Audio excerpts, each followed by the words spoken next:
This is the fourth video of this series, Periodicity in Elements. In today's video, we will study about nomenclature of elements with atomic number greater than 100. तो start करते हैं nomenclature of elements with atomic number greater than 100. तो start करने से पहले ये हम लोग जो पॉइंट्स लिखे हुए हैं इनको देखते हैं कि discovery of new element is of very competitive nature. There is always a temptation to claim the discovery of elements before the competitor. This leads to a controversial naming, as different laboratories will name the elements differently. तो क्या लिखा हुआ है कि जब atomic numbers discover होते हैं तो ये बहुत ही कॉम्पिटिटिव होता है. कॉम्पिटिटिव से मतलब ये है कि एक तो बहुत ज़्यादा ये क्या बोलते हैं कॉस्टली होता है, बहुत ज़्यादा टफ मेथड होता है किसी नए एलिमेंट को डिस्कवर करना. तो इसमें दुनिया की जो जितनी भी most of the famous laboratories हैं वो पार्ट लेती हैं. Small level and medium level laboratories जो हैं वो इस काम को नहीं कर पाती है. Only the high level and the most famous ones do this work of discovering new elements. तो उनके बीच में बहुत ज़्यादा कंपटीशन रहता है और हमेशा एक टेम्पटेशन रहती है कि वो जो एलिमेंट आने वाला है उस पर मेरा नाम हो और मतलब हमारी लेबोरेटरी का नाम हो और हम उसको एक खुद का नेम दें. तो इस वजह से कंट्रोवर्सी डेवलप हो जाती है डिफरेंट लेबोरेटरीज के बीच में कि ये हमने डिस्कवर किया है और ये एलिमेंट्स दूसरा बोलता है हमने डिस्कवर किया और हम इसको एक खुद का नेम देंगे. इसीलिए तो यही एक कंट्रोवर्सी आई थी एटॉमिक नंबर 104 में. और ये कंट्रोवर्सी किसके बीच थी, चलिए हम उसको स्टडी करते हैं. Atomic number 104 controversy. तो जो एटॉमिक नंबर 104 था ना उसके बीच में जो कॉन्फ्लिक्ट डेवलप हुआ था that was between American and Soviet scientist. दोनों ने सेम टाइम पे एलिमेंट की डिस्कवरी को क्लेम किया था और उन्होंने क्लेम किया तो उन्होंने अपना नाम भी रख दिया था. तो Americans named it rutherfordium while the Soviets named it kurchatovium. Okay, तो ये कॉन्फ्लिक्ट आया था कि Americans were calling it with another name and while the Soviets we can say Russians were calling it with another name. तो ऐसा controversies आगे भी elements में आ सकती थी. जब उन्होंने देखा कि 104 में ऐसी कंट्रोवर्सी आ रही है कि दो अलग जगह के साइंटिस्ट अमेरिकन एंड सोवियट्स वो दोनों क्लेम कर रहे हैं कि हमने डिस्कवर किया है. तो ऐसे में एक कोई जनरल रूल बनाना पड़ेगा ना कि आप जब तक पूरा प्रूव नहीं करते कि आप ये एलिमेंट आपने डिस्कवर किया है और सबसे पहले डिस्कवर किया है तब तक आप इसको कुछ नेम नहीं दे सकते. तो इसी कंट्रोवर्सीज को खत्म करने के लिए या आप कह सकते हैं अवॉइड करने के लिए आईयूपीएससी ने अपना एक नॉमेनक्लेचर दिया था. वही लिखा हुआ है, to avoid such controversy in future IUPAC has given a systematic nomenclature which is used until the claim for discovery is proved. मतलब कि जब तक आप अपना क्लेम प्रूव नहीं कर देते कि आपने ही ये एलिमेंट सबसे पहले डिस्कवर किया है और राइटली डिस्कवर किया है तब तक आप उसको अपना नेम नहीं रख सकते. तब तक कौन सा नेम चलेगा, that will be the IUPAC name.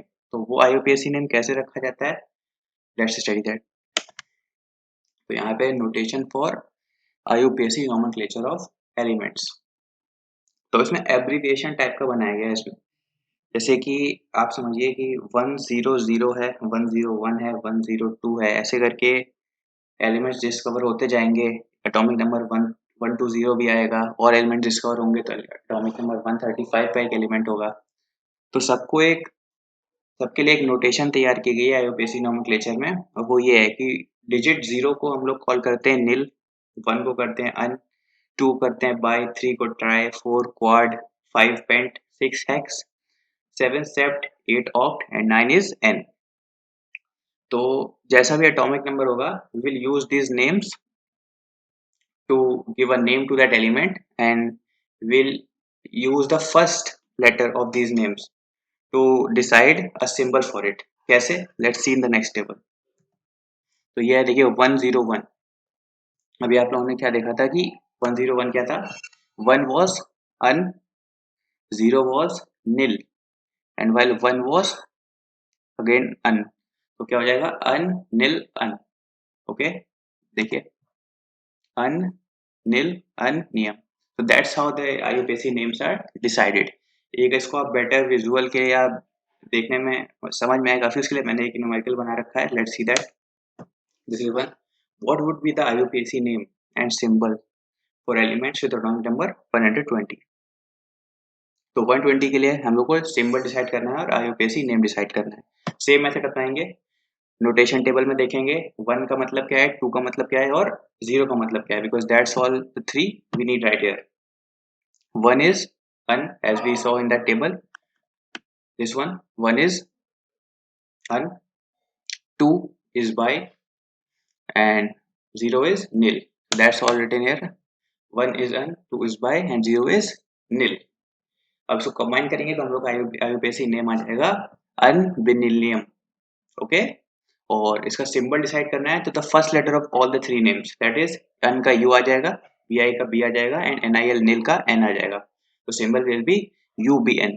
In the same way, इसी तरह हम लोगों ने सारे के सारे जितने भी अभी तक एलिमेंट्स डिस्कवर हुए हैं फ्रॉम 1012 120 118 वी कैन से 118 एलिमेंट्स अभी तक हमारे आए हुए हैं, सबके नेम IUPAC नेम इसी तरह सजेस्ट हुए थे। उसके बाद जब उसके साइंटिस्ट ने अपनी डिस्कवरी को क्लेम कर लिया और राइटली प्रूव कर लिया, देन ओनली उसको अलाउ किया गया कि that he can give his own name. देख लेते हैं इस टेबल को, जो मैंने अभी तरीका बताया उसी सेम तरीके से सबके देखिए IUPAC नेम्स दिए गए हैं। You can cross check all of them, that's how they are working. It's the same process that I told for atomic number 120। 120 के लिए जैसे हुआ सेम 101 से लेके 118 के लिए भी होगा।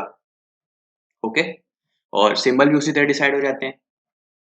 ठीक है, तो अब उसके बाद देखिए कि जैसे 101, अब 101 104 में कंट्रोवर्सी आई थी, मैंने आपको बताया था, and that was rutherfordium and kurchatovium. तो उसके बाद प्रूव हुआ होगा कि the Americans were the first to discover, वो उन्होंने अपना क्लेम प्रूव कर दिया होगा, and that's why the official name rutherfordium was accepted rather than kurchatovium, इसलिए रदरफोर्डियम को एक्सेप्ट किया गया था।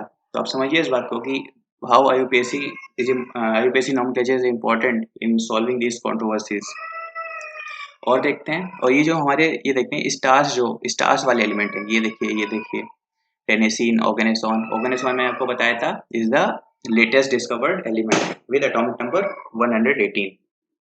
तो ये जो 4 स्टार में एलिमेंट दिखा रहे हैं, इनका भी रिसेंटली ही IUPAC नेम ऑफिशियल नेम इनको दिया गया है और इनका सिंबल भी अभी रिसेंटली ही डिसाइड हुआ है।